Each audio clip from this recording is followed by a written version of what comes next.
안녕하십니까. 칸중국 코리아 이태현입니다.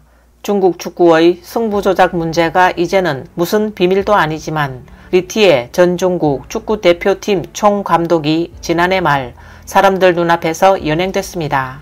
리티에가 경찰 조사를 받으면서 국내외의 관심이 집중됐었습니다. 한국에는 이철 감독으로 이름이 잘 알려져 있습니다. 며칠 전 중국 유명 언론인 란숑페이는 리티에의 현황을 폭로했습니다. 그는 감옥에서 매일 6명이 한 방에서 잠자리에 들고 낮에는 일하고 밤에는 당직을 쓰고 있다고 합니다. 관련 소식이 전해지자 두바이와 웨이보에서 화제가 됐지만 곧 인터넷 관리자들에 의해 차단됐습니다. 란숑페이는 웨이보에서 리티에 전 축구 국가대표팀 감독이 더 이상 1인실 대우를 받지 못하고 6인실에 머물고 있으며 침대의 품질이 매우 나쁘고 매일 노동을 해야 하며 밤에도 잠을 못 자고 2시간 당번을 서야 한다라고 폭로했습니다. 한 네티즌은 수억 위안이 있으면 뭐하냐? 또 다른 네티즌은 리티에가 당초 중국 축구 감독에 지원했을 때 국내 감독이 중국 축구를 가장 잘 알고 있다. 나는 반드시 중국 축구의 현 상황을 바꿀 것이다 라고 말하며 성심으로 굳게 맹세했었다. 그러나 지금 보니 그가 해낸 것은 다른 방면으로 축구의 현 주소를 바꾸었다. 축구선수 범죄자들을 대거 양성한 것이다 라고 말했습니다. 어떤 사람은 중국 축구협회 제도가 개혁되지 않으면 오늘은 리티에지만 내일은 또 다른 사람이 같은 일을 하게 될 것이라며 중국 축구는 만신창이가 됐고 악성순환이 반복되고 있으며 상처투성이의 축구에 팬들은 실망하고 있습니다.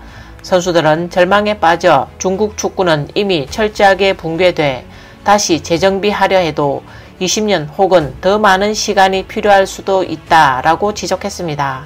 주목할 점은 관련 이슈가 민간의 높은 관심과 토론으로 이어졌지만 온라인 실금에서 금세 사라졌다는 것입니다. 2022년 카타르 월드컵을 앞두고 11월 12일 전지훈련을 하던 리티에는 갑자기 연행됐습니다.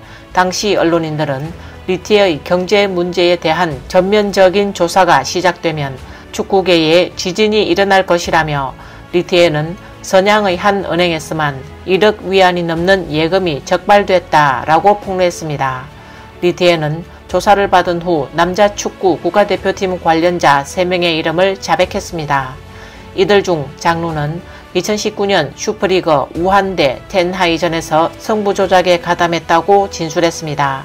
이름을 밝히지 않은 익명의 선수 2명은 리티에의 선양 고향 친구로 한 명은 챈젠팀에서 장루이와 팀 동료였다가 이후 선전으로 이적했고 또 다른 한 명은 국가대표팀 수비수였다고 합니다.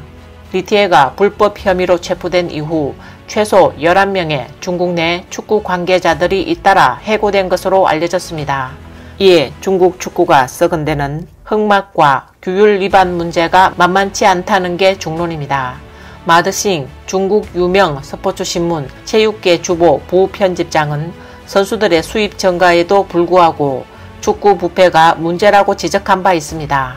문제는 지방정부 관리들이 정치적 관계를 맺기 위해 경기를 조작하는 경우가 많기 때문이라고 말했습니다. 마드싱은 또 중국 축구협회는 선수나 팀 그리고 심판을 처벌하지만 그들은 어떤 지방정부 관리도 처벌하지 않는다. 사실상 승부 조작 배후에는 지방정부 관료들이 있다라고 지적했습니다. 이번 영상은 여기까지입니다. 구독과 좋아요는 격려입니다. 시청해주셔서 감사합니다.